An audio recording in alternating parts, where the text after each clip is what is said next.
Le président de la cour d'assises, Étienne Fradin, a été vu dans un restaurant qui s'appelle Regina, en train de déjeuner avec l'une des parties du procès, en l'occurrence la partie civile, c'est-à-dire Nicolas Chafoulet, qui est le papa, le père biologique de Fiona. Il était là avec ses 3 avocats. Et le président Fradin a bu un verre au minimum avec eux. En tout cas, ça ne se fait pas déontologiquement quand on est en train de présider une session d'assises. On est mercredi, la session a commencé le lundi.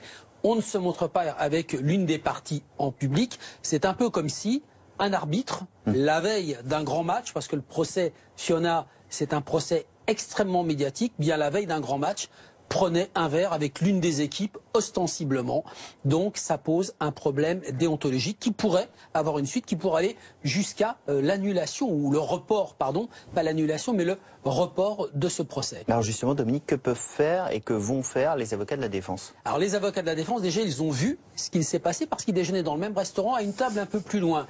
Et l'un d'eux, est allé constater de visu ce qu'il se passait à cette table et il a salué les convives. Et la version de la défense, c'est de dire maintenant le président Fradin dit que un avocat de la défense est venu se joindre à ce rendez-vous, ce qui est faux selon la défense. Donc, ce que va faire la défense, eh bien, elle va demander des explications au président, puis il va y avoir une enquête où on va aller vérifier s'ils étaient bien ensemble dans ce restaurant, qui a payé, qui est-ce qui a payé cet apéritif.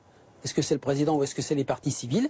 Et évidemment, ça va prendre des proportions. On peut imaginer un changement de président de cour d'assises Bien sûr, on peut imaginer un changement, mais ça veut dire report encore une fois. C'est vraiment le procès maudit, puisque je vous rappelle que en première instance, elle est condamnée, Cécile Bourgeon, la mère de Fiona, à 5 ans. Son compagnon, Berkane Maklouf, est condamné à 20 ans. Ils font appel.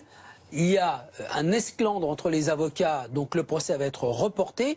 Et là, c'est la 2e fois. Donc, problème pour tenir vraiment l'audience du procès Fiona.